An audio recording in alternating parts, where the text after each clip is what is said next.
is Raventhorn, and welcome back to the channel. Tonight we are going to do the next how-to faction guide, which is Brettonia. Brettonia did win out in the votes. I did tally those all up from the multiple different episodes I have them. I wish I knew of an easier way to have votes that'd be more interactive for folks, but right now it's just the videos. Anyways, so we're going to do Brettonia. And then later on I'm going to do a High Elf one, because I did promise I was going to do High Elves a long time ago, and I do need to keep up on that. As we have been doing, the main faction lord is the one I'm going to use, so we're going to do Leon of Caron. And yeah, don't mind my French cheesy accent. We do start on hard and hard. With SFO, the way Viners has written this, he says that when you use hard difficulty, it's like playing vanilla very hard. And if you play normal difficulty on SFO, it's like hard mode on vanilla. So if you like harder challenges, then this is how I'm going to show you. But this is a new player's guide, noobs, whatever you want to call them. You know, if you need new help starting out with Brettonia, Brettonia is a very fun faction. Anyways, let's get into this. That way we're loading and everything like that. So Brettonia is very much a mixture of French knights, English lore, and Warhammer goodness. I bash on them a lot because I find them annoying when I'm fighting them, but they're really fun to play. So we start off with King Leonca, and we're going to unite the provinces, essentially. Not the provinces, I'm sorry, the dukedoms. You need to remember that. Provinces are empire.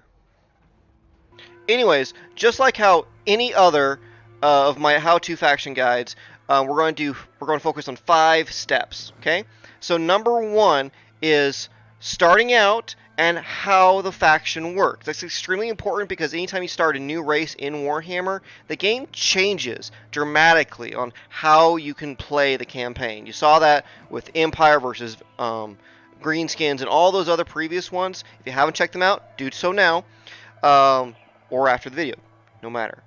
But number 2, loser 2, yeah. Number 2. Small unit tactics. This is when we focus on smaller battles and we focus on early tier units on how they work in a battle. Number 3, setting yourself up for success in the campaign. So that's how we usually focus on your economy and focusing on how to set yourself up to continue on through the first initial couple turns. Excuse me. Number 4, technology and diplomacy. How you want to be doing that. Now, you might see me click on a couple things early on in the video, but that's just to get us started. But step number 4, I kind of dive into it a little bit more so we can understand it. And step number 5, last step, it is your large army tactics. So that's when I skip ahead in time to show like a larger battlefield with some more higher tier units to show you what you have to focus on besides just your tier 1 units, because you could never stay with tier 1 units because you will get outpaced by the computer players very quickly. With SFO, like I said, they play harder. So on to step number 1. Need to get a little announcer thing. Step 1, Brettonia. How they play. The biggest thing is that they went ahead and they added in vows and troths. So you pledge yourself to different things. Chivalry, the Green Knight, and Peasants. Okay, normally I start from the top to the bottom, but today we're going to start with the bottom to the top. Most notably, your Peasants. How this works is that each town... No, I'm sorry. Your capital place right here, Caron, gives you 8 economy for your peasants. When you own another little town, that gives you an additional 2 peasants. Right now we can have a total of 7. How you hire peasants is when we look in the army here. 1, 2, 3, 4, 5, 6, 7. Now, how you tell? Look for the symbol. This is the peasants' units. I don't know. Is that? I think it's a wheelbarrow and a sheet of wheat. No, it's just a wheat stalk. So, if you go over your ability of sustaining yourself, you're actually hit with a lot of negatives. But if you're able to stay at 10, you're not penalized for doing 10, but if you get to 10 full up, you still get these benefits here. You can see your farms are working full capacity, income from farms, casualty replenishment for all your non-knights, upkeep discount, and peasant mobs get an additional 25%. Don't use your peasant mobs. They are worthless. They are worthless more than Skaven. Excuse me, those these. Okay, we're back. So, oh man. Get off here. Woo! That was a big sneeze. Sorry, I've been messing around with like allergies and headaches and everything like that. Yeah. Anyways, so the Green Knight. How the Green Knight works is that every time you get up to your chivalry, you'll see that you have to have 300. You have to have over 399 chivalry just to get the first use of the Green Knight. And what it allows you to do is that you can summon the Green Knight onto the battlefield. No, not battlefield. The campaign map. And he's a really good hero.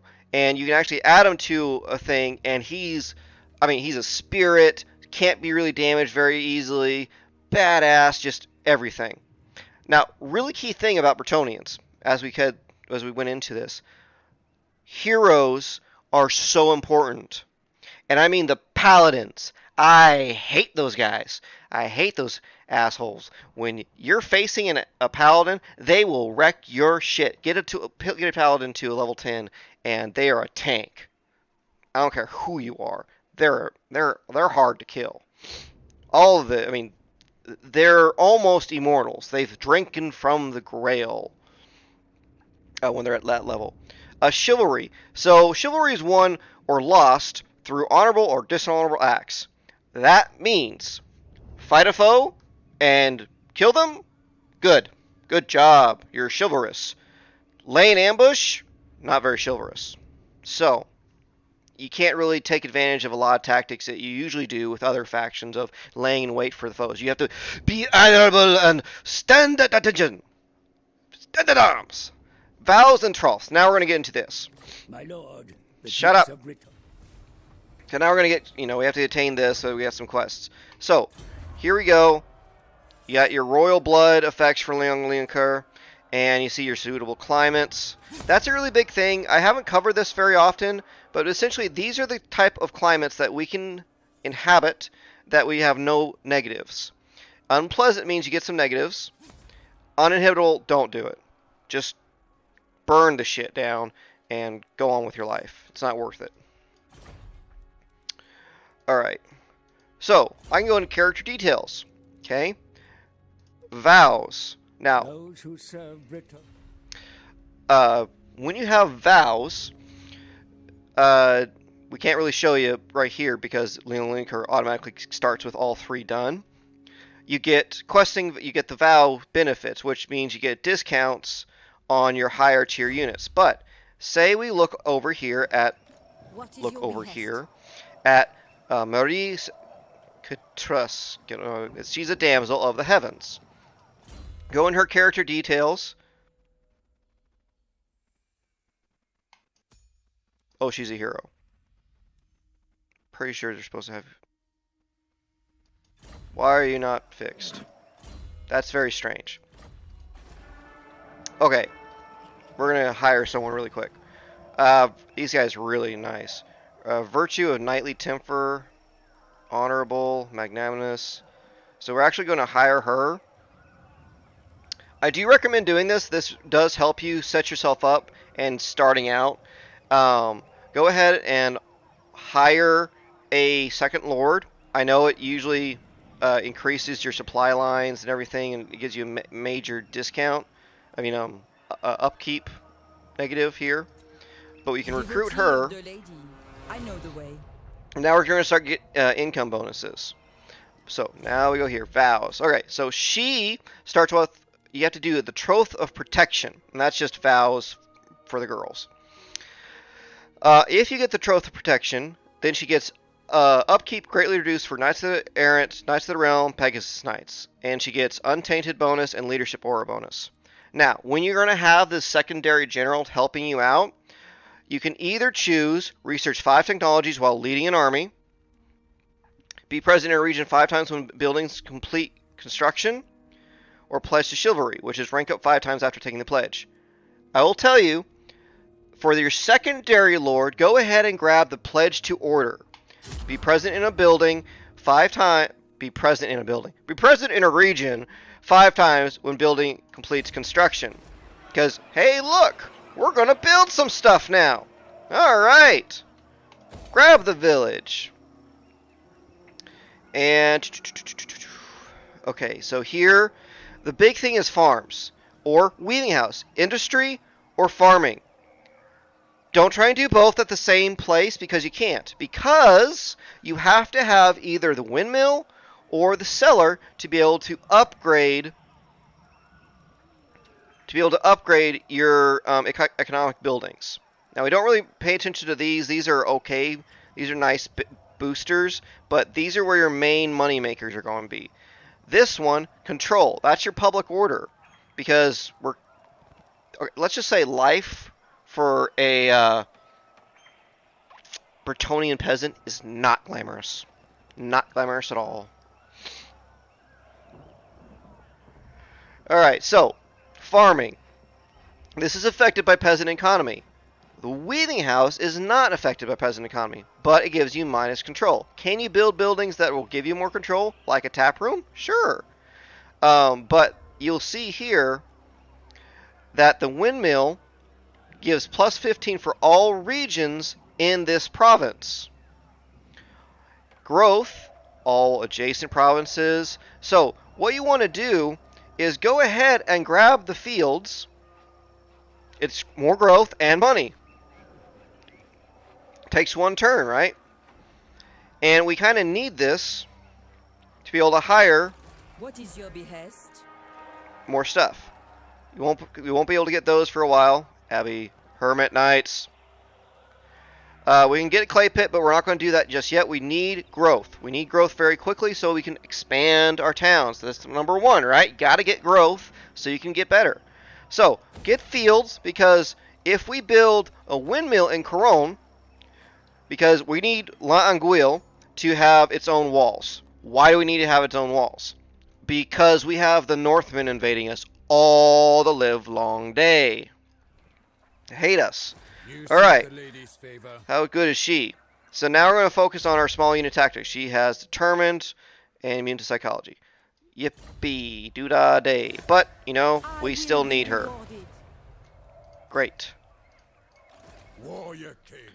Alright, so we start off at war with Grungzint and the Norsemen here. We cannot, see these uninhabitable climates? We cannot settle here in the north. Ice and chaos, wastes, and everything like that. So, let's go ahead and go here. They will not like us. They do not like us whatsoever. 16, we are going to be improving, though. So, what we're going to do is we're going to just get some trade. No, I don't want to give you military access right now. I just want to trade. And yeah, let's give you 300 gold. Nope, they don't want to do anything yet. Nope, definitely won't get Musalon. Definitely won't get Chaos. Let's see if we can't get the some. Nope. All right. Well, we'll let some turns go by, and we'll get to two of that in our step number 4, right? Okay. So what we're going to do is we want to start killing off some orcs, but we need to hire some more folks here.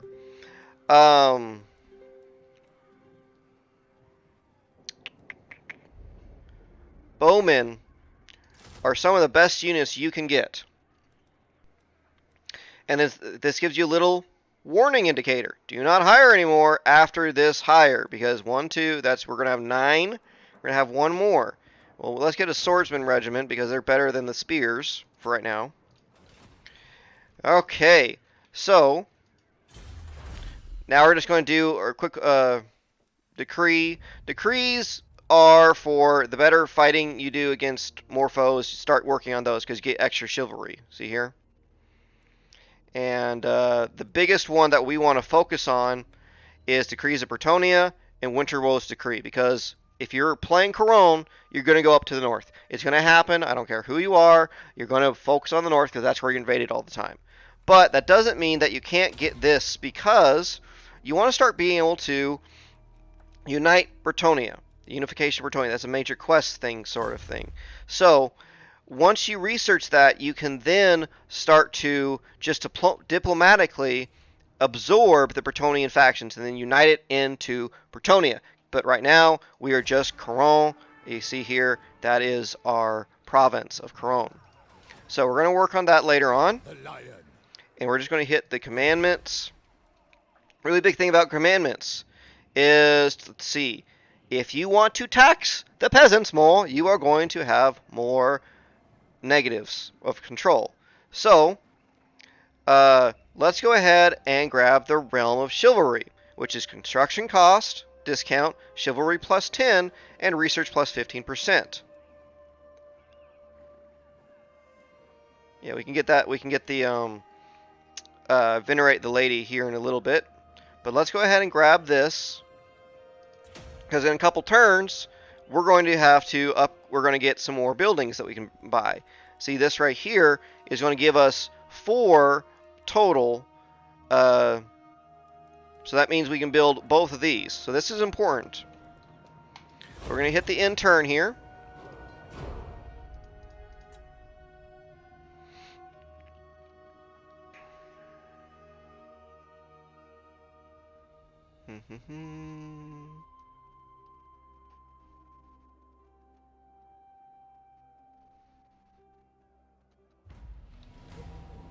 Greenskin Incursions. So if we can get basically the Greenskins have been invading Brettonia for some time, and this is a special thing for just Couronne, I believe. If we can do this quest, we'll get upkeep discount, growth, campaign movement bonus. Oh wait, no, right now we are getting the Greenskin Incursion. Yeah, it's right here.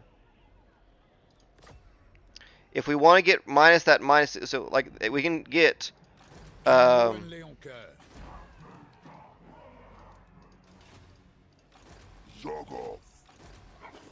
okay, let's go ahead and we're going to charge into here. Got to get rid of that Greenskin Incursion thing. Alright, so this is a little bit larger, but it's because of the peasants. We don't have very many higher unit troops, so this is why step 2, small unit tactics. So, Lil Nikur, because we have some more peasants here. We have about a total of, I think it's 16, maybe a little bit more. So we have Field Trebuchets, really good, really highly recommend them. Pegasus Knights, they are beasts. Knights of the Realm, your main focus with Brettonia is going to be cavalry. Cavalry. You might have some units to hold the line, but cavalry is your bread and butter. And I'll show you why. See this, kids? Gambling never pays. Don't do it. Actually, you should try it. I mean, it's not bad. Not a bad deal. Alright, so, big thing here is that we get to have advanced deployment for our Pegasus Knights. Great gravy. Okay, so, with this kind of rolling hills here, we are actually going to set up on this hill a little bit. We're going to have to stretch our military line about as far as we can. And what we're going to do is we're going to set up our archers behind our infantry line, just basic double line system. We're going to group up our here, and then Leon Linker already has his, he's already mounted. And then we're going to have our Trebuchets, really great range, and really high missile damage. And then we're going to have our lady sitting here, kind of supporting. Remember, you can see their area of influence. That blue line right there, so she's giving her leadership buff to all the peasants around her. Leon Linker, he's not, he can't touch these guys. So I think he actually has a larger zone. The lady's chosen. I want to actually, By the lady. I want to show you something. Blue and Ah! This is my There we go. will. So if you draw out your units like this, where I just move the portraits over to the right one, it actually puts Leon, or your lord, into the middle. Now, if I move Waiting order. that knight right there, he's now over here. Bold knight. And look, we have Leon and the two knights. If we go over here, Awaiting order.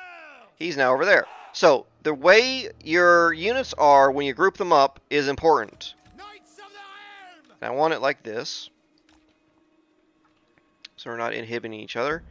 And then we're going to get in formations. Big thing with Brettonians is they actually get formations for their cavalry units. So you can either do Lance, which is their pretty much their bread and butter, and then you have Diamond, which is a added ability from SFO, I believe, which is pretty much they're raising their shields up a little bit more and blocking arrows. That's why they have the plus 25%. This one right here is more about charging into the enemy. So depending on where how you're fighting, we'll do that back and forth. So we are ready. Okay, so immediately we want to take out the Doom Diver catapult. Well, actually, okay, so we want to just actually, we'll just do that. We're just going to fly right on by. My lord? And we're going to, it looks like the wolves will hurt. They've rebuffed the wolves so that they actually have a really strong Quick march. charge. Orders, my lord. Now, when you're facing orcs, with this right now, I'm going to show you. Go ahead and look for the bigger blobs of their bigger boys. Orc boys, goblin archers. Actually, I don't think they have them. It must be a first tier. Yep. So.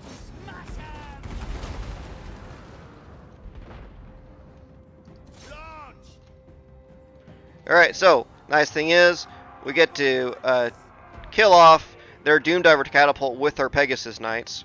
And we formed up here. Oops. I was busy.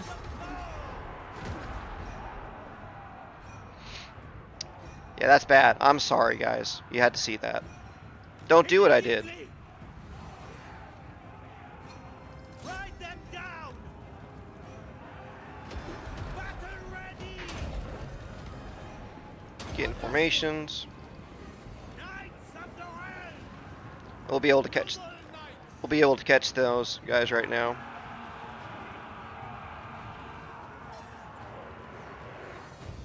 Alright, so we got those guys now done. So now we can get our Smash them. Knights of the Helm. Doing our duty. Alright, so now what we're going to have is we're going to have our other catapult start shooting into their archers. Men at arms. Archers are shooting. For the lady. And what we're going to do here is we're going to have our cavalry start running in. Men at arms. Peasant woman. Shift it. Ready for battle. And we're going to have this unit over here come over here to this.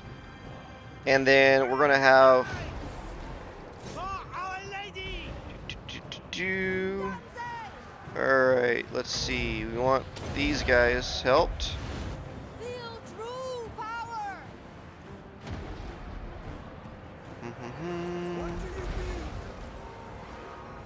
Knights of the Where Realm! is... Pegasus Knights! Okay, Remember your vows! get over there. For the Lady! We're going to have to sacrifice some of our archers here just because they're going to hurt. And Leon, For glory! come in and kill this dude for us. Fields Trebuchet! On our way! Oi! Oi! For the King! We're going to charge into these orcs' flanks right here. This is, I mean, you can't go wrong with, you know, flanking charges. Knights of the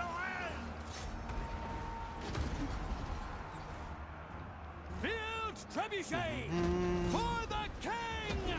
Go ahead and target big clumps wherever you can. Now this is where you will hurt, is that your flying units often get stuck, and just by having one of those, one of the Pegasus stuck in here, okay, there's two of them, now they're all blobbed up and they can't get out.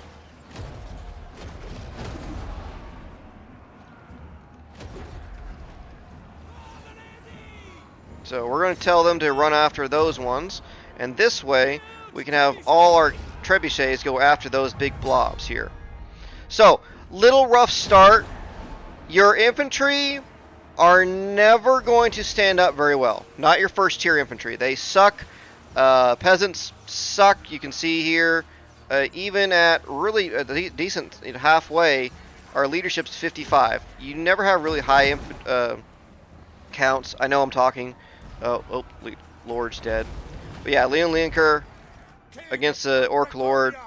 Yeah, he's just really good. You can see here, magic damage, all these buffs, all the buffs. And we're not even done yet. Blessings of the Lady. Knights of the Realm! Wait, you're not done yet. So, Defend Brettonia! Blessings of the Lady is a really important thing. You're going to actually get that when you fight multiple battles, and you will, if you win those multiple battles, you'll get the Blessings of the Lady. And what it gives you is all your units get plus 20% physical resistance. However,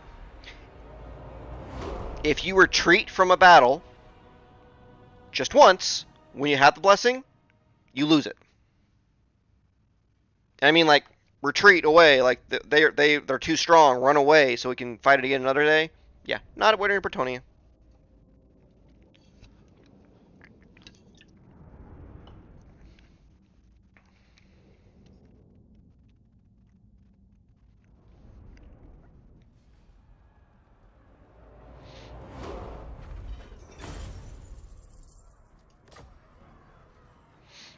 Alright, so, if we raise this town, then we will get extra chivalry. Yes, not chivalrous as being good, but chivalrous as in, man, you're brutal. Sacking, you will lose the chivalry. If you occupy, it's just a thing. But because this is a mountain fortress area, we don't really need to have it. I'm just going to go ahead and raise it to get the extra chivalry buff. Attack! We're going to get a shield, get some items, and then You seek the lady. we're going to take some attrition because it's the mountains. But what you want to do for Leon Linker, this is how you're going to set yourself up for success. So step 3. We're going to level up our Lord with Route Marcher. That just gets you more movement. And you could go into here, but because we have that second Lord, we're going to let her worry about that stuff. What you want to focus on for Leon Linker is make him a fighting badass. Now, can you get the red line a little bit? I do recommend getting that, but because you're not really going to worry about your peasants, you're not going to use peasants very long. You're just not. You want to try and get more cavalry is pretty much as best you can. Basic training, these are extra ones. I will tell you, go ahead and start buffing him up to be a fighting mofo, because he is very, very good in a fight. Very, very strong. Then for your girl here, get scouting, start getting some more spells. It's not a huge thing. I wish we could do a different stance, but we're here, and we're going to hit the end turn. And I know we're still on step 3, but I want to get to the next part where we actually can see more building availability.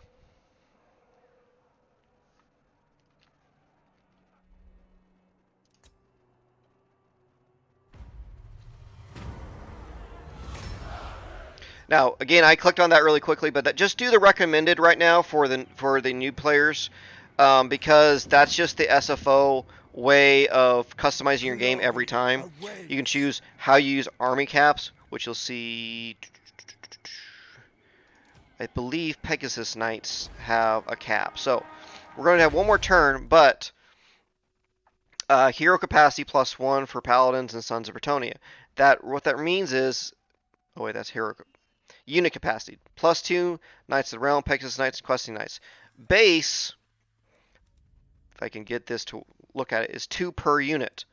So we're already at max units for our Pegasus because we haven't raised it up anymore. And so our faction-wide unit pool for Pegasus, because they're a really rare unit, we've already used up. So we can't, even if we could recruit more, we can't yet until we build better buildings, or more of their buildings. That raises your cap. So you can't have an army full of Pegasus. Sorry, can't. Okay, so we've moved over here. We're going to be replenishing, but we have pretty much gotten rid of that orc, and we're back down to just -8 in public order. You want to take care of that rather quickly, because you will have multiple rebellions, and while you could cheese it and just, oh, you know, that's how I can farm up some experience, yes and no. The reason why you don't want to do that is because you are going to be invaded swiftly by the Norskins. It's going to happen. You'll see it. So we're just going to keep on moving. And technology's still going. Okay, let's hit the end turn, and we can get to this kind of the second half of step 3.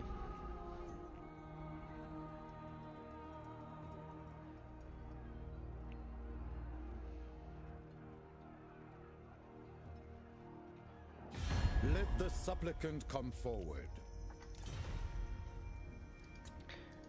And let's, because, alright, so here's one thing I want to show you before we get into our full diplomacy thing. When AI comes and talks to you, and they have a likelihood of success high, try and see if you can't get something from them. Whether it be payment, so you can demand some gold, goes down to moderate, great. Or trade, you can see here that we can get 74 gold per turn from them. So, but it went down to moderate. But because it was high, you have a pretty high success chance. So they've accepted it. Great.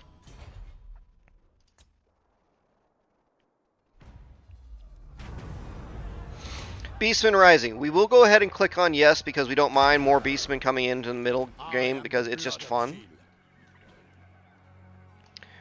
We're going to... Alright, so she has now been there for upgrading 2 places. So we should be able to go into her vows and see that she's completed 2 out of the 5. So we are going to... We should be able to start building and doing, that setting yourself up for success. We have the discount going. Great. And what we're going to do here is we do need to get at least to the rally field level 2. Now, I would rather build it into a second province or even a third province. That would be the best bet, but we're kind of limited on space right now. So we'll go ahead and get the rally field going because we want to get, the reason why we want these guys is because we want the men-at-arms with maces. Shielded and armor-piercing damage. Those are so much better than any swordsman unit you can ever get. You want to then replace your spearmen without shields with shields because you want them to just be sitting there absorbing the arrows. You don't want those arrows to be shooting your cavalry. That's your damage. So go ahead and grab this. Okay, so now let's go ahead. Your stables. This is your line. You have to build it in a capital province area. So we're just going to go ahead and we're going to build some stables. We still got some money left over. So now we're going to go ahead, while we would still like to get the clay, we want trade. Yes, we do. We want it. We love it. We need the windmill to be able to upgrade not just this one, but this one as well. So you want to take advantage of the requirements of a windmill so your fields can be upgraded. If you do not have the windmill, you cannot upgrade your fields anymore. It's locked. So, grab that windmill. 2 turns. We're going to move our secondary lord. She doesn't need to be here right now. We're going to put Leon Linker into the town. Take advantage of the increased replenishment and discount. You see how our money went up? Here, I'll show you. When you station an army into a town, you get a discount by being stationed. And I can show you. Your situation is you are garrisoned. So it's easier on your army and your money to be sitting there because you're not having to feed them outside of your town. Okay? So we can just move over here, and we're going to take advantage of it as well. See, 353, 314. There's a small little difference. But every penny counts. Squeeze the peasants for every cent they have. Anyways. So now that we have built the way we need to, we can now focus on our diplomacy and our technology. And that's where step number 4 comes in. And we're going to hit the end turn, see what happens, and go from there.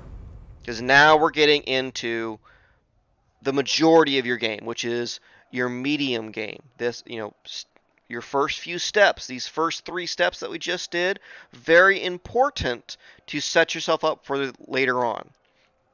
So now we need to, we will say the rumors are false. If you're good, the harder game is the empire is divided. So whoever wins the empire wins. If you say the rumors are true and you want an easier gameplay, that means that the emperor and the elector counts are all united. They're all allied. They won't go to war with each other. And if you're an evil faction, you should do the rumors are true. If you're, I'm not telling you how to play. I'm just saying if you want a harder game, you can say that the rumors are true if you're evil. If you're good, the rumors are false. So I'm going to say the rumors are false because I don't really care. We're kind of neutral to the empire, but we don't really mind. So Marienburg, you can see here, has taken over Grungzent. And while it's really nice to own Marienburg, you can do that later on. I am more worried about the constant threat of the Norskins. So what I want to do with Marienburg, we are now up to step 4. We have technology. So we're going to go here. We can go here. We have so many things you can do here. You can improve your diplomacy with dwarves, men, the the undead, high elves, lizard men, wood elves. You can support the kind of like the vassal kingdoms down to the way south. That's the Thegans Errantry, Knights of the Flame, Knights of Origo, and Gerard's Errantry. Those are all way down in the south. That's how you improve your relations, and that's how it's easier to diplomatically absorb folks. But you need 9 turns for one of these. And the way you want to look at this is look at where you want to expand first. Do you want to absorb Lyonnaise or Artois? So if I wanted Artois, I would go down this line. If you want this line right here, then you'd go for Lyonnaise. I'm not going to go for that right now. What I want to talk to you guys about is the decrees and the economic investment. This is very good. Growth and income. It's a good line, but you have to pay for some of these. But you can see here that you can really upgrade your income from your farms.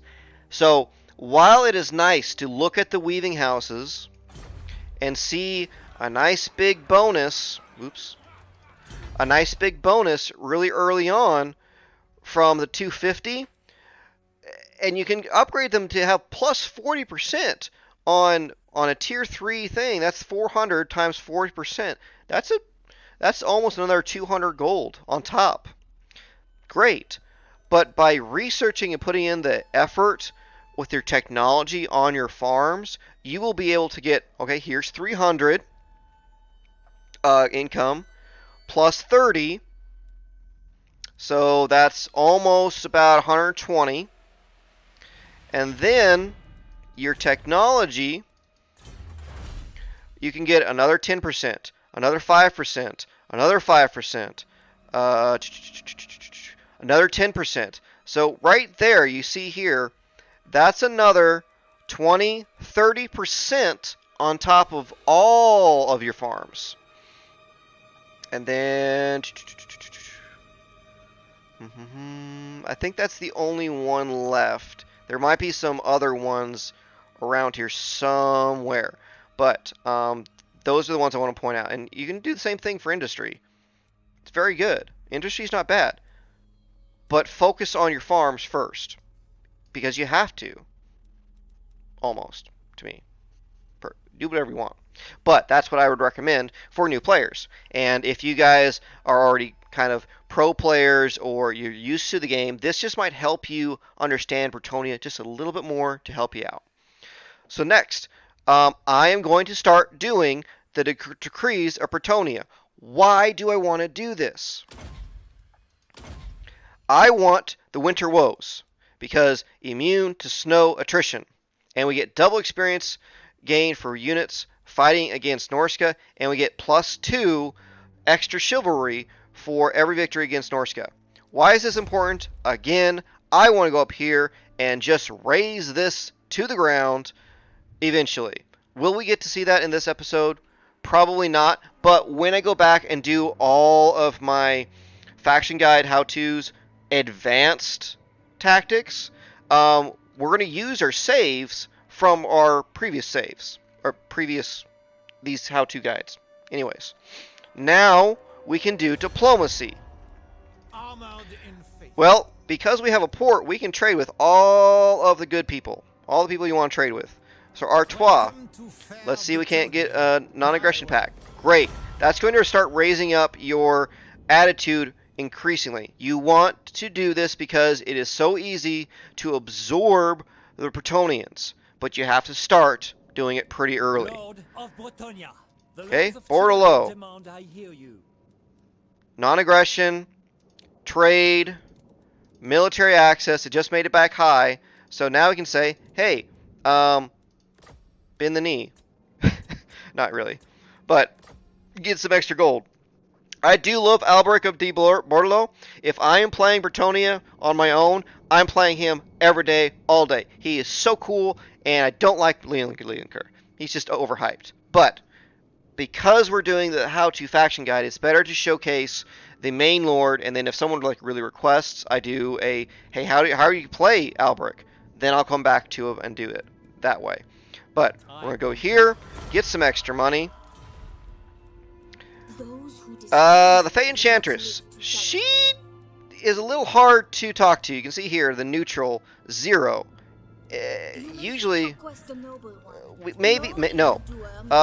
could offer to pay her, 775, non-aggression. Let's see. Nope, she does not want anything. So we'll come back to her. By killing bad people, she'll like us. So let's see if we can't do some dwarves.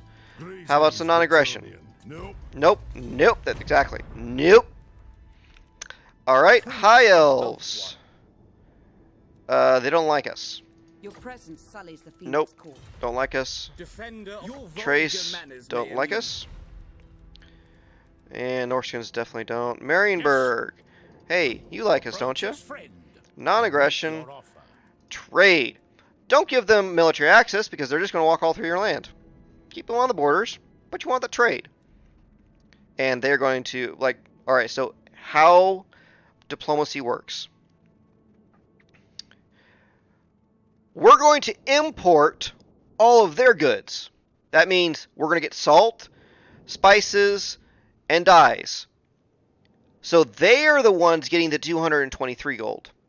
We are only going to get 79 gold per turn because we don't have any trade to give them. We don't have any goods to trade. Payments, we're going to demand 300 bucks. Okay? We can demand 600. Moderate sixes. So, yay! Diplomacy. Reichland. Greetings. How you doing, friends? Let's do some trade. We cannot. Nope, he doesn't want some trade. But let's see if we can't offer him some money and some trade. Disagree with Nope. that. I do want to get trade with you. But let's offer 770. A fool's Nope, action. doesn't want to do it right now. Reichland, so you can see here that each turn your improvements is going to go up just a hair. So you can check back with him. Anyways, so that is your technology and your diplomacy. Setting yourself up in the future. Don't go willy-nilly. You have to plan this out because this is a strategy game. If you just want to play battles, no problem. There is definitely a good mode for that. Online battles or just custom battles, or you can even do story quest battles. Really fun. But if you're playing the campaign, you need to think ahead and do it the right way. So now we're going to go ahead and we're going to skip in time to several more turns ahead to where we're a little bit more advanced, not too advanced, but essentially more advanced to have a little bit more better units and play some bigger battles. Like we only had played 16 versus a big army of tier 1 orcs, which orcs never have great morale either, but a little bit better than our humans. And then I'll see you in a little bit. Welcome back. So, quick, we haven't even gone like even 2 turns. The reason why I'm unpausing this is just really quickly, I moved Lilienker to get the garrison bonus into Longueuil, and then move the girl, You honor. I really need to get her a different name, Léon de Lene, whatever, back over to Couronne because now we upgraded these things. She's completed her troth. So, we can now go back into character details. Vows, new troth of wisdom. Okay. You have to get either win a battle at sea, pledge to campaign, which is in a desert or jungle region, or pledge to protect, which is defeat a beastman, greenskin, or dark elf legendary lord. This is entirely up to... Excuse me. This is entirely up to you on which one you think that you're going to aim for. Personally, this is just my builder girl. I'm not going to be having an army with her. If anything, she'll have some peasants defending the walls for me. She's really here just so I can take advantage of the 25% local region income bonus. That's all she's here for. And she just helps Untainted, and, well, she's just here. Anyways, this is entirely up to you on which way you want to play. If you're going to, if you were playing the new girl down in the south, this would be a great one because win a siege battle in a desert or jungle region, you're there. There's no desert or jungle regions around here. Pledge to Protect would be a decent one. Beastmen, Greenskin, or Dark Elves. Well, it has to be a legendary lord. Can't just be any other lord. It has to be a legendary one. So this is the easiest one, which is win a battle at sea, but that means you have to go out at sea and fight something. That's up to you. It's the one I go for. But like I said, she's not going to be doing anything for a little bit. So anyways, now I'll go back to skipping in time and talk to you a little bit. Alright, so welcome back. We are actually in Mouzoulan. We are going to be taking it over from the whatever his name, the Red Duke.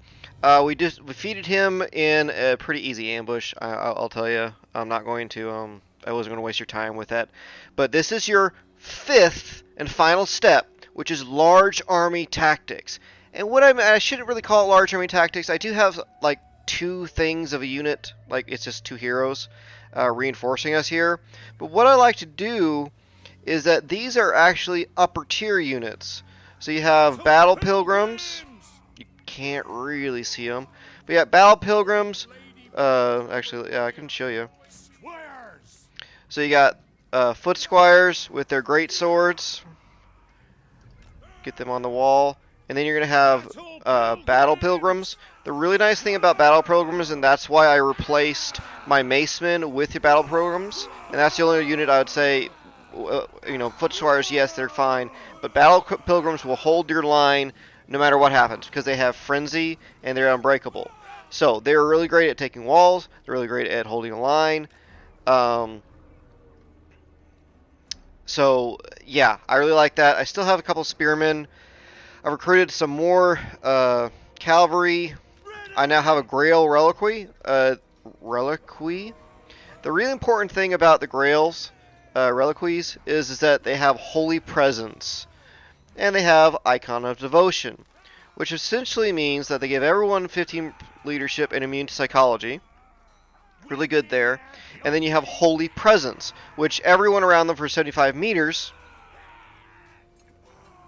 you can give it right here. That's that Holy Presence.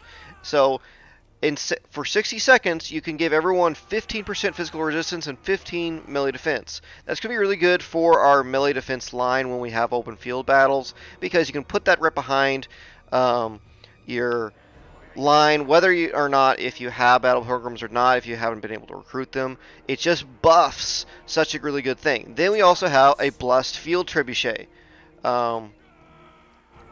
What the really big thing is that it's shooting blessed stones.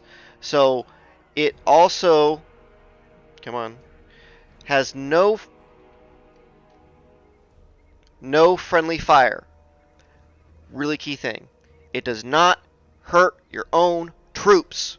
So great. Great to shoot at enemies. It also does magic damage. So if you're facing vampires, there's those ghost units. Well, you can shoot a rock at them and they will die. We have a couple heroes. I got a flying hero paladin mounted on a Pegasus to lead my one remaining unit of Pegasus. Lost one in the quest battle. Lost just too many. Didn't actually lose the unit, just lost too many. Some dividing line. And then I have a bodyguard over here for should be, nope, it doesn't actually have that. Sometimes they have the bodyguard trait. So I have him basically just going around with Linker, who unfortunately, hasn't got Bequist yet, but we shall get there. We shall get there. Anyways, Empire's been going strong. I'll show you that here after a while, because it'll be important for when we do the advanced video. But right now we're going to do advanced army tactics. Essentially, that's what I should call it, right? Advanced army. Advanced army tactics of taking a city using Brettonia. Because, hey, I have a very cavalry-centric army. Yes, I have 5 units of infantry, but that's it. So, now I'm going to show you how to do this. Hit the start deployment. I'm in a nice deployment zone. I've already put that in there for us. So we're going to put here. Select your towers. Hit start battle.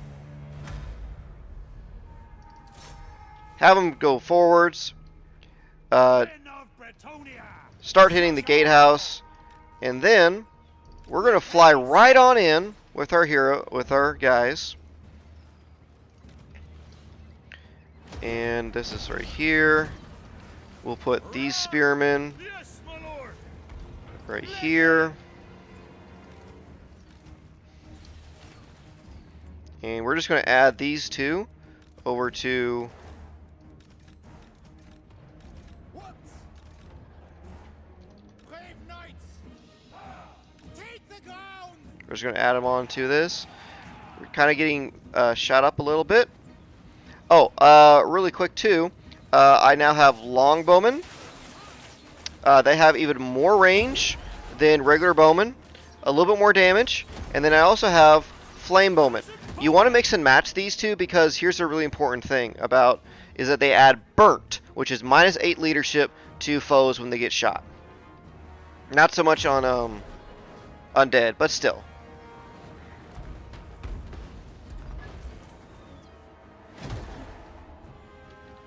Knights of Brettonia! Now I'm going to show you why we want At once! Pegasus. Who's we got zombies, more zombies, skeleton spearmen. Those will be the. Hastily!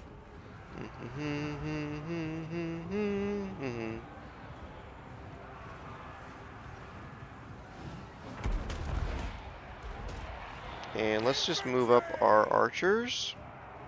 Clear out! Show us the foe! Post haste! Still trying to get the gate down. We are going to be cutting up these guys really quickly. Now, the reason why you want to have paladins, is that not paladins. Jeez, come on. Show you this. This is really fun. When you have Pegasus, just charge on in onto those walls. But Raven, those are horses. Yes, I know.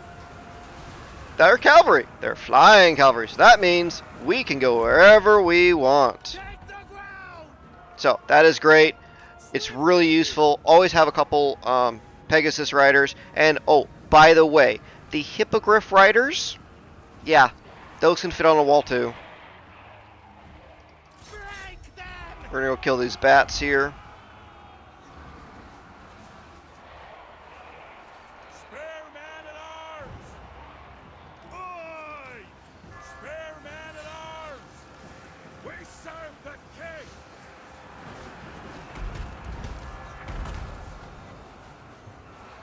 And we might hit the fast forward button just so I can give you guys a very, very glorious charge. Knights of Brettonia! The lion's will!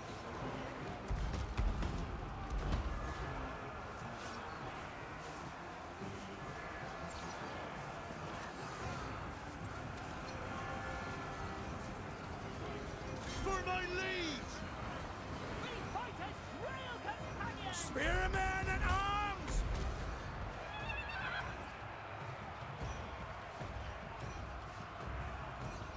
Run them through!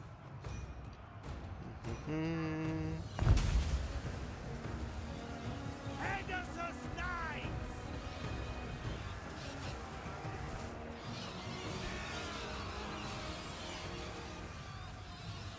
You gotta love the, just three-dimensional battles. Ground, air.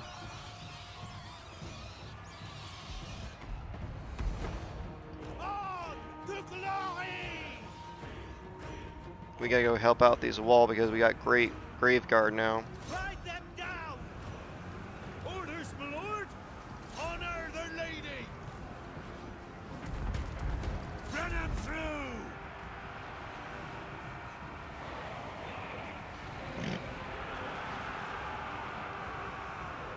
Ready for orders?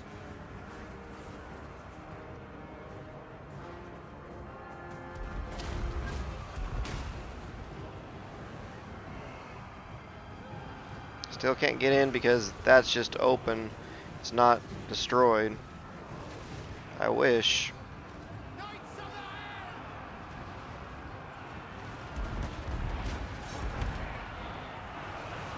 air! I want to charge. We serve our liege! Show us the foe!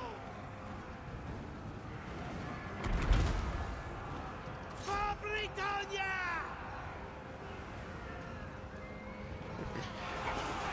You gotta love how you're running downstairs with a horse. I wish to interpret Rohan. To victory! I don't think they're gonna last long enough for me to charge. Well, we might get a decent charge with them.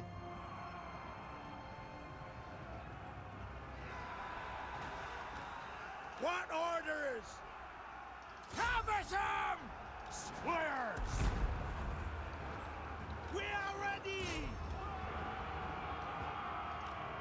For the king!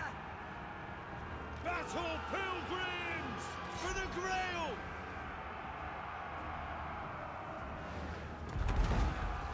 Pegasus Knights!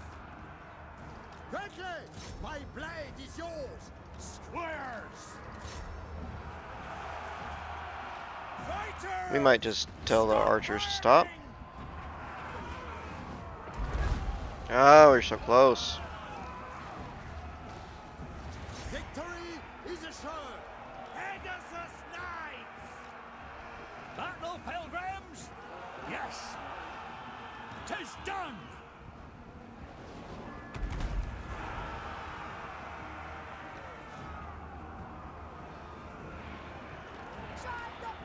I forgot about my girl. I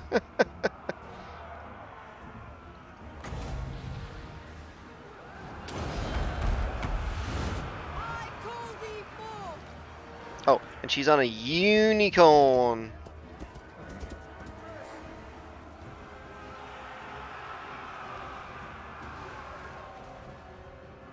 Pegasus Knights!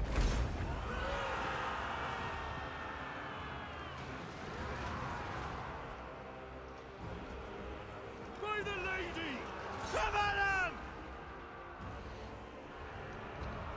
Knights of the Iron!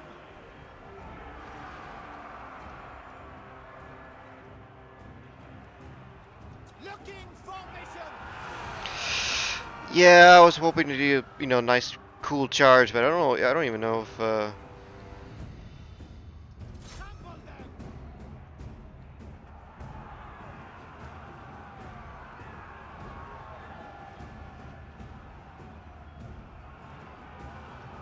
We obey!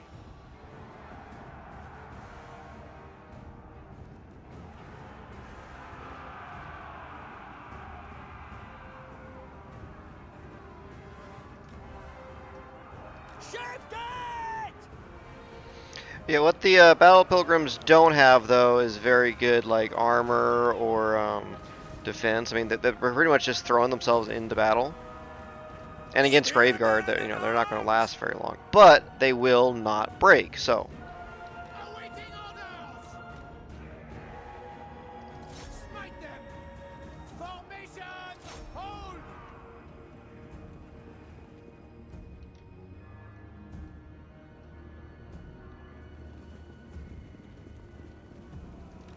By the lady! Stay put! Squares! Priestess of the lady. Turn on. Knights of the Realm! Smite them! jousting, Warhammer style.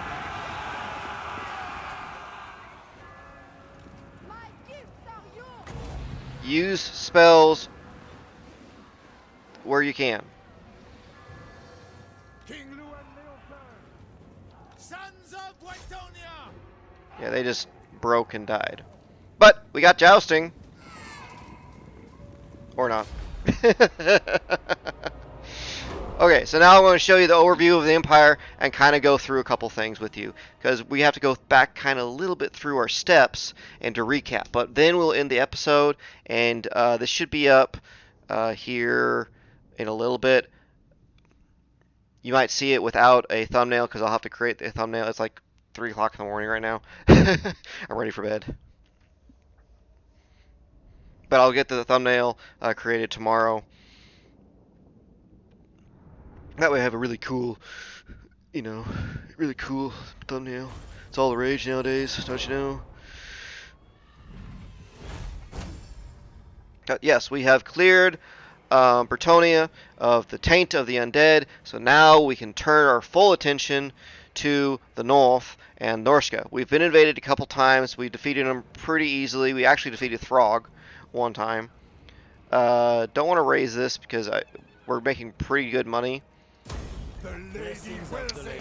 So we will occupy. Faction destroy Buzalon. And we got Banner of Eternal Flame. These are really good. I want to just talk about this because one of my friends didn't know about this. You can put this on a hero, and in the radius of 40 meters, every unit will get 10% weapon damage and fire.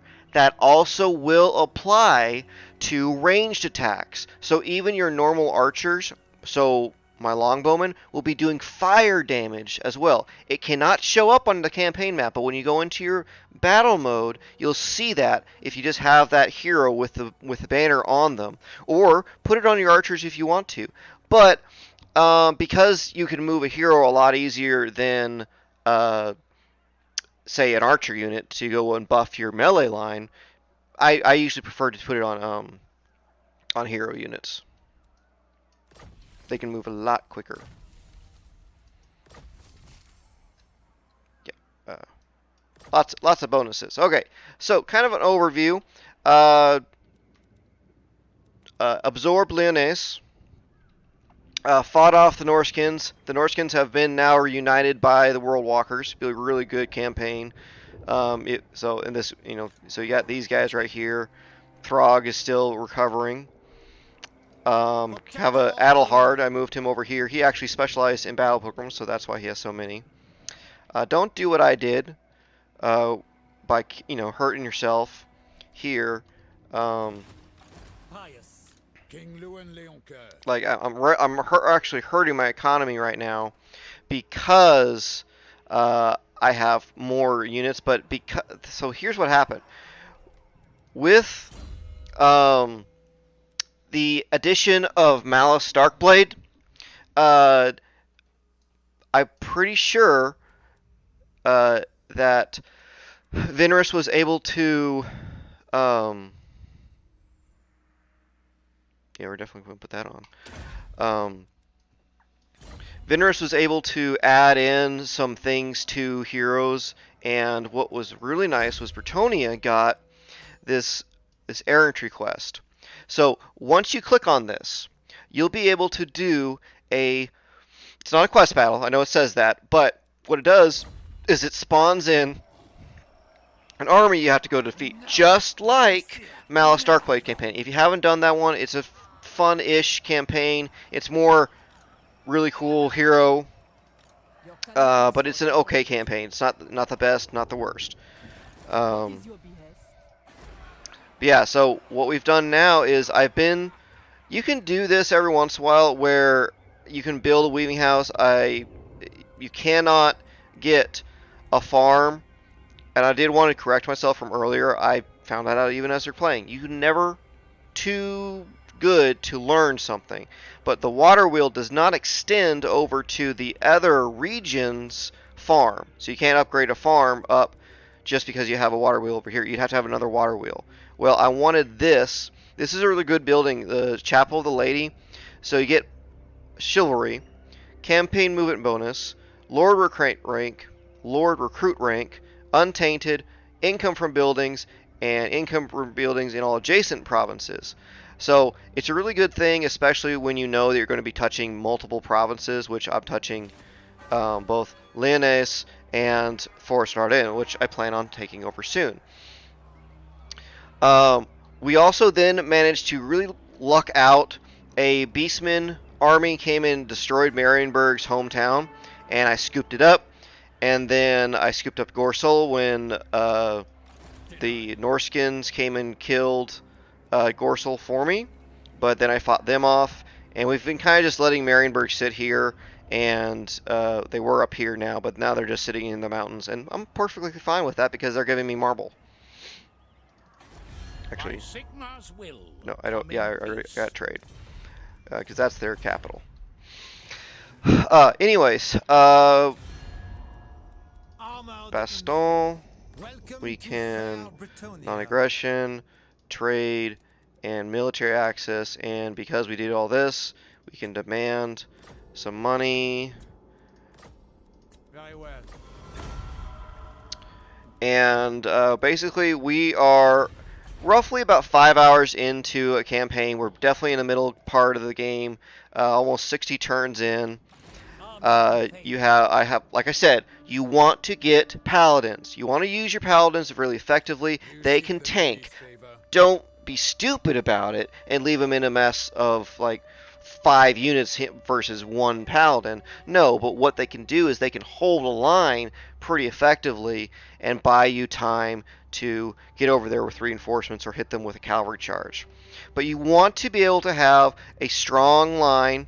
I'd almost want to have 3 battle pilgrims and either 2 foot squires or maybe even polearm. What are they called? They are called polearm. Yeah, they're men at arms with polearms. Those are good. They're anti-large and they have, I believe, cavalry bane. So once they hit the cavalry just one time, they really slow down. So that's a really good thing. But I do like to have shields.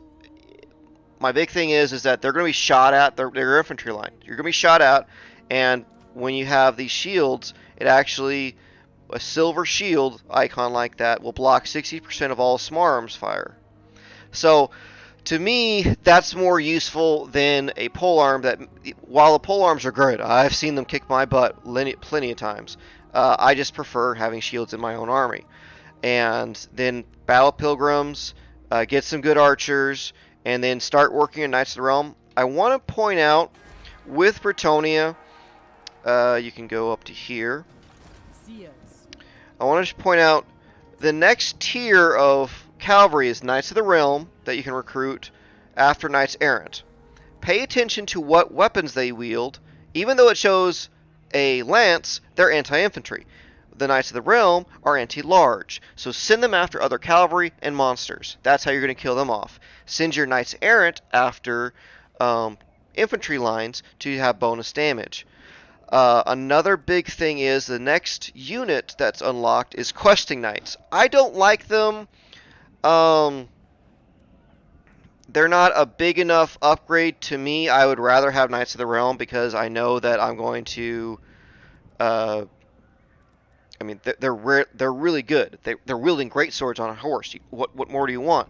I just prefer Knights of the Realm because I'd rather make sure that my cavalry can be anti-cavalry, so I can kill off the opponent's cavalry and then circle back around and just shock charge the infantry line. I don't want to rely on anti-infantry cavalry and then get kind of killed off by opposing cavalry because they're anti-cavalry. Most factions will have an anti-cavalry cavalry unit and an anti-infantry cavalry unit, and I just prefer to bet on the safe side. Do try and take advantage of the Grail Reliquies.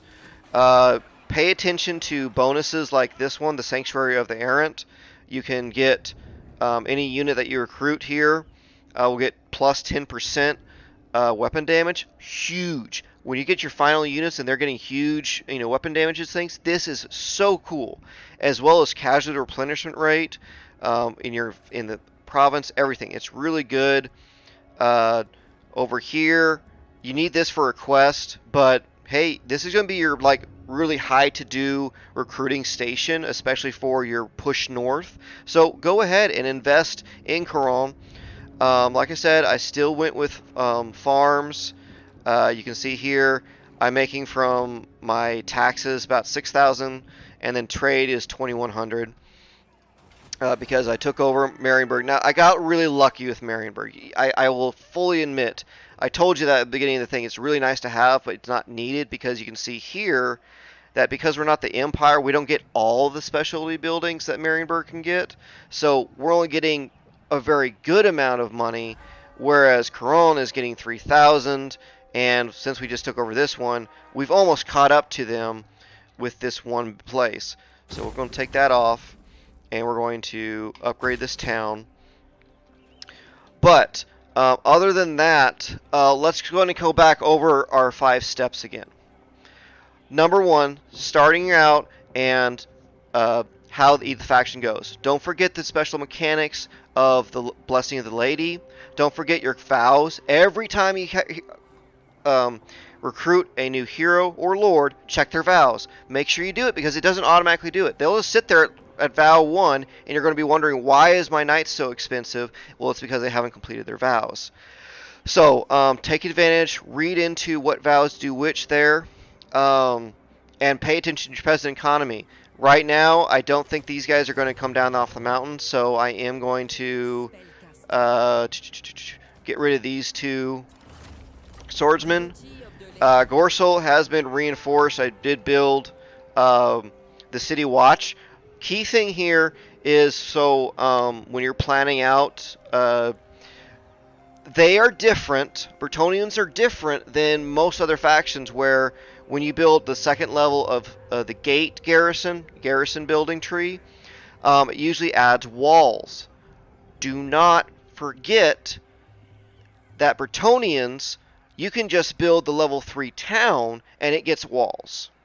Now, you're going to get better units by putting in the garrison building, and that's why it's here, is because up here has been a war zone, and I've been wanting a nice strong fortress in the north.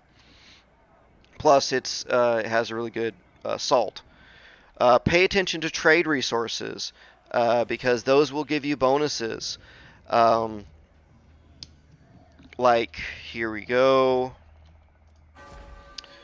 The 3rd rank of cattle ranches will give you upkeep minus 3% for own armies faction-wide. So no matter where you are, you're getting bonuses. That's perfect. That's what you want to take advantage of, is faction-wide bonuses. Small unit tactics. Make your battle line. This doesn't change very much for even large battle tactics, but in the beginning, you're going to focus a little bit more on infantry, and your cavalry, you have to pick and choose how to fight. But take advantage of Leolinker and Paladins to do well. And don't forget about your damsel, because she can do really good buffs and debuffs for foes. Let me pull up here. So, Curse of Midnight Wind. This is a great spell to have because it's minus 35 melee defense, melee attack, and 10% vigor, and that's a ground. So remember that you can place it on the ground, and it'll affect enemies all around it. And then you have Harmonic Convergence, which is a really nice one. It's really good to place on a paladin who's holding your line because it's going to give them plus 30 defense, armor, and melee attack. It's just something I really do enjoy of the Heavens tree is Harmonic and Curse. I don't really care about Uran's Thunderbolt or Wind Blast. They're nice. I don't even care about Chain Lightning or Cosmic Cassandra. As bad as that is, those 2 spells, great buff, great debuff. And then when she gets big enough, she has magic resistance to give everything. So pay attention to your heroes.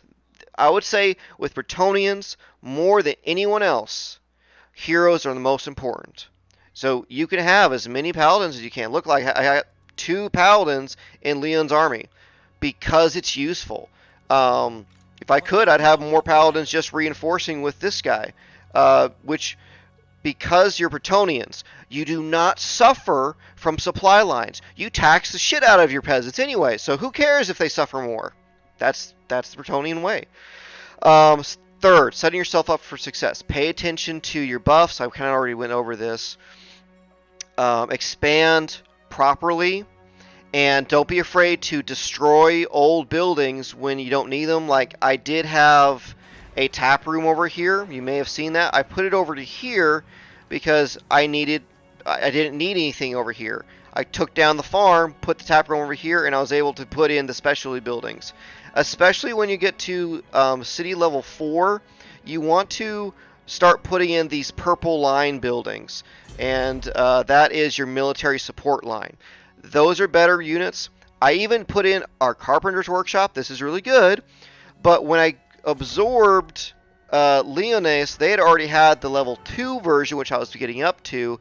So, and you know, when you can step across right here, hire a catapult, and then step over here and hire everything else you need, Do that. Take advantage of multiple provinces. Don't just only have one recruitment station in one place.